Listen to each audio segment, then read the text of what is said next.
Olá, eu sou Mônica Bento, eu estou compartilhando o livro Celebração da Disciplina, do Richard Foster.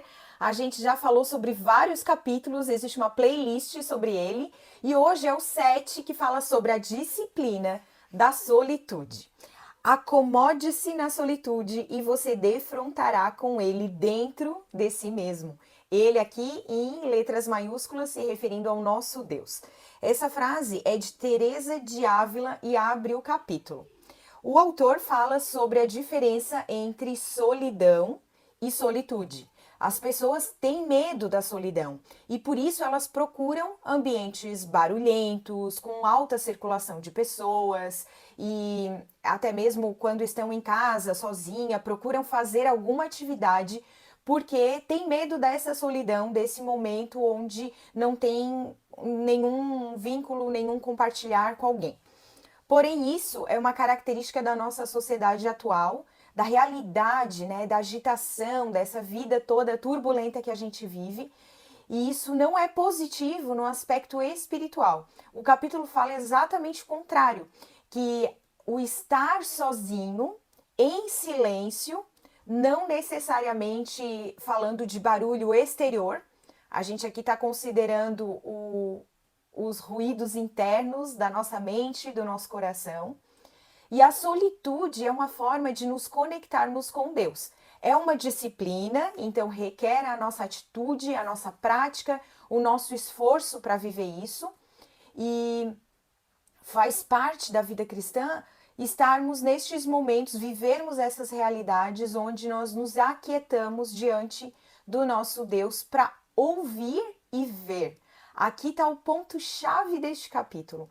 O objetivo não é simplesmente uma introspecção, mas sim silenciar tudo que está ao nosso redor, inclusive a mente, como eu falei, para ver e ouvir a voz de Deus. Se não for para isso, não faz sentido esse silêncio. Ele até comenta que num primeiro momento ele ia colocar o nome do capítulo de disciplina do silêncio, de tão similar que é o silêncio da solitude. Mas eu trouxe aqui um conceito geral. Solitude é o ato de estar sozinho por escolha, de forma consciente e positiva.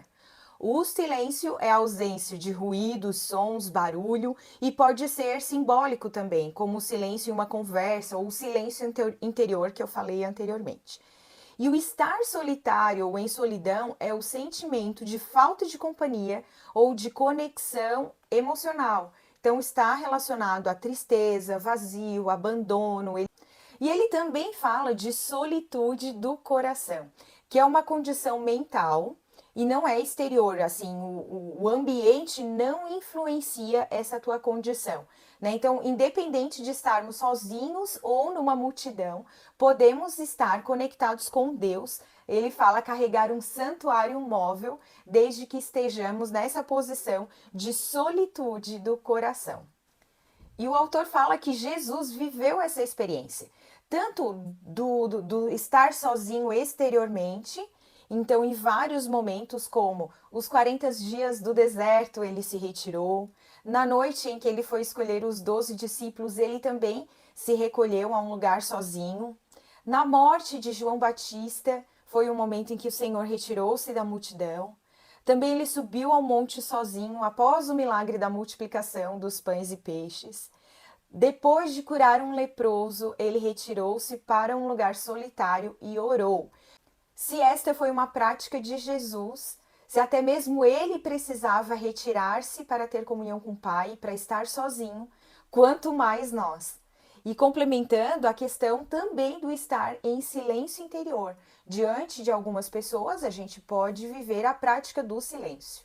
O autor aqui fala que aquele que não consegue ficar sozinho, que tome cuidado quando estiver com a comunidade, porque na comunhão com as outras pessoas, a gente carrega aquilo que a gente abasteceu como um transbordar do que vivemos na intimidade, no momento em silêncio com Deus.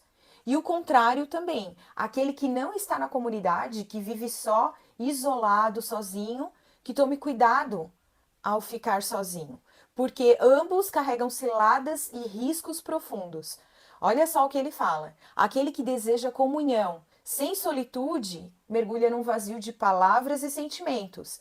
E aquele que procura solitude sem a comunhão perece no abismo da vaidade, do narcisismo e do desespero. Ambas as situações, o estar na comunidade, o estar em solitude, são complementares e necessários para a gente ter uma vida cristã sadia. No subtítulo que fala sobre solitude e silêncio, o autor lembra de Eclesiastes 3:7, tempo de ficar calado e tempo de falar. Um abastece o outro. Não é só o ficar calado no sentido de simplesmente a partir de agora eu não vou dizer mais nada. Mas também quando a gente ouve a voz do Senhor e no momento certo a gente tem permissão para falar aquilo que é necessário, aquilo que precisa ser dito. E já no subtítulo Tolos que oferecem sacrifício, ele lembra de Eclesiastes também 5:1. Quem se aproxima para ouvir é melhor do que os tolos que oferecem sacrifício. E ele lembra de uma outra passagem onde Jesus levou Pedro, Tiago e João até o cume de uma montanha e lá, de uma forma sobrenatural, né, o Senhor foi transfigurado. Diante dele tinha Moisés e Elias que conversaram com Jesus e Pedro, numa atitude dessa, de um sacrifício tolo, falou para o Senhor que se o Senhor quisesse, ele poderia construir 3 tendas. Então é justamente isso, saber o que falar no momento certo e saber calar quando precisa. O autor também traz o relato de John e esse cristão comenta que numa reunião com os irmãos, ele foi tocado pelo Espírito Santo para falar algumas palavras e ele excedeu. Falou mais do que deveria. Depois disso, ele perdeu a paz. Por vários dias ele procurava a presença de Deus e não encontrava. Pediu perdão, se arrependeu e numa nova experiência na comunidade também ele foi orientado a falar algumas palavras e ele se limitou àquilo que o Espírito Santo estava dizendo. E a partir disso ele entendeu a gravidade da gente falar mais do que deve, falar aquilo que o Senhor não está nos pedindo. A consequência disso é a perda da presença do Senhor. E essa necessidade de falar um pouco além vem do nosso ego, da nossa vaidade e de uma visão que as pessoas estão nos julgando quando estamos falando e para manipular, para corrigir alguma visão distorcida ou até mesmo diferente daquilo que a gente gostaria, a gente começa a usar as palavras para sustentar a nossa imagem. Olha a seriedade disso. Também usamos as palavras para nos justificar, para nos defender, e a gente lembra que quem nos justifica é o Senhor. E ele lembra aqui de um monge que foi injustiçado. E num dia ele estava numa janela olhando um cachorro destroçar um tapete vermelho.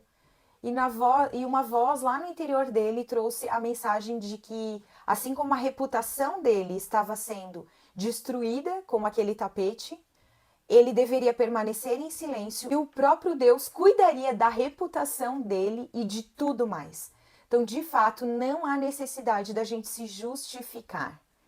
Ele também fala que a língua é o nosso termômetro, ele informa a nossa temperatura espiritual e também é o nosso termostato. Ela regula. Então a gente tanto pode aquecer a nossa vida espiritual quanto esfriar através da nossa língua. A noite escura da alma é o próximo subtítulo e o autor traz aqui uma realidade que todo cristão passa, onde o silêncio, a ausência da voz de Deus, até mesmo um abandono, uma sensação de isolamento, uma realidade muito profunda que leva à quietude e provoca uma transformação interior, ainda que a gente simplesmente não perceba.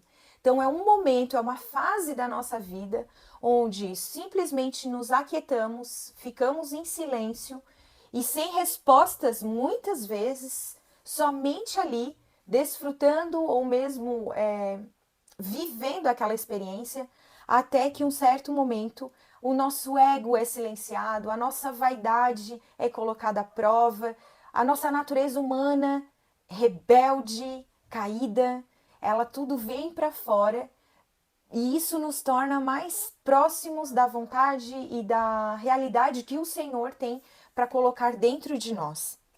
Ele inclusive fala aqui, ó, o pregador é entediante, o cântico dos hinos é por demais acanhado, o culto de adoração é insípido. Talvez comecemos a olhar em volta procurando outra igreja ou uma experiência nova que nos dê arrepios espirituais. É um erro grave. Reconheça a noite escura por aquilo que ela é. Seja grato por Deus o afastar de todas as distrações para que você consiga enxergar com clareza. Em vez de lutar e se esfolar, fique quieto e espere. Já estamos aqui no último tópico e o autor vai trazer várias pequenas solitudes. É uma forma da gente começar a viver essa experiência em situações do dia a dia. Então, assim, já na cama, antes de levantar, a gente pode fazer uma reflexão. Depois, ao tomar o café, saborear, desfrutar daquele momento ali pequeno, mas que pode ter uma expressão, um momento de ficar quieto, de se voltar para o seu interior. Ele fala que até no trânsito, sabe, quando tá ali tudo congestionado, na primeira marcha do carro, devagar. Então, é o momento da gente também buscar essa reflexão interna. Ele fala até mesmo no momento de caminhada, uma pausa para um descanso, para uma contemplação, olhar para a natureza, uma flor, uma árvore, alguma situação ali do teu, daquele momento que tu estás vivendo ao ar livre, contemplar aquilo, meditar, se voltar para o interior. O almoço, ele sugere ao invés de uma refeição, uma oração, fazer um momento de silêncio. E depois também à noite, ao sair, dar uma caminhada, olhar para o céu, para a noite escura. São sugestões aqui práticas do autor para começar essa jornada de solitude, de quietude, de introspecção. E aí ele vai além. Quando a gente fala de investimento financeiro, já começa a assustar, mas ele propõe isso. Um lugar na casa, ao construir já no projeto, pensar um lugar onde possa ficar sozinho, ou uma casa que já foi construída, talvez colocar alguma coisa na garagem, no quintal, uma edícula no quintal. E se não for nada disso possível, então ter uma poltrona em casa, um momento ali onde todos saibam que se tu estás ali é porque tu queres ficar sozinho, quietinho, né? O teu momento é com Deus. Ele fala também de lugares públicos, como a igreja. Se constrói, né, templos de milhões e esquecem que é uma disciplina do cristão essa prática da solitude, da quietude, importância de ficar em silêncio. Mas também pode ser, por exemplo, num parque, num ambiente aberto, né, num momento de caminhada, em silêncio, sem fone de ouvido, sem conversa. E tudo isso vai nos ajudar a reorganizar a nossa vida, os nossos pensamentos, a nossa relação com Deus. Que sejamos pessoas conhecidas por, quando abrirem a boca para falar, que falem algo produtivo, algo que tenha valor, que tenha expressão.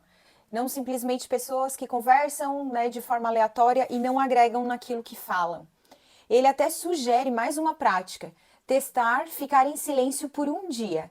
Não usar a fala como comunicação, né, combinar com as pessoas com que tu vais te relacionar ali durante este dia, mas para medir assim a tua dependência pelas palavras, a tua necessidade de manipulação, se expor mesmo em relação ao quanto que tu usa a fala a teu benefício próprio, ao invés de deixar o Senhor usar tua boca para fluir vida. Ele diz que podem vir sentimentos de desamparo, de medo, de frustração, por não poder falar, né, de tão acostumado que nós estamos. E ele também fala da gente reorganizar a vida, então tirar 4 vezes por ano, noites, assim, por exemplo, umas 3, 4 horas, para traçar novos objetivos, para ouvir a voz de Deus em direcionamentos, e não só do aspecto profissional, da vida como um todo, né? Ele fala que, por um lado, a gente deve traçar objetivos concretos, realistas, mas por outro também deixar sonhar, deixar a criatividade vir para fora, ouvir as direções do Senhor. Então, assim como Jesus, que precisava se afastar em alguns momentos, para que quando ele estivesse com as pessoas, ele realmente estivesse ali, presente, com a sua presença, também nós Se colocarmos em prática a disciplina da solitude, teremos esse mesmo fruto. A nossa compaixão, a nossa empatia, o nosso relacionamento com as pessoas passa a ser muito mais verdadeiro. Para finalizar, a frase aqui é que você é bem-vindo para entrar e ouvir a fala de Deus em seu silêncio magnífico, terrível, gentil, amoroso e inteiramente envolvente. Fechamos essa leitura do capítulo 7 sobre solitude, que tem tudo a ver com quietude, tem tudo a ver com o silêncio. Eu gostaria de reforçar aqui ao final essa frase: a solidão é o vazio do lado de dentro e a solitude é o interior preenchido. Então, que vocês tenham se sensibilizado a viver a solitude para que a vida possa ganhar espaço, para que o Senhor consiga falar e a gente ouvir, que a gente consiga ver aquilo que Ele tem para nós. Muito obrigada por acompanhar esse vídeo e em breve vão ter outros capítulos aqui do Richard Foster. Até lá!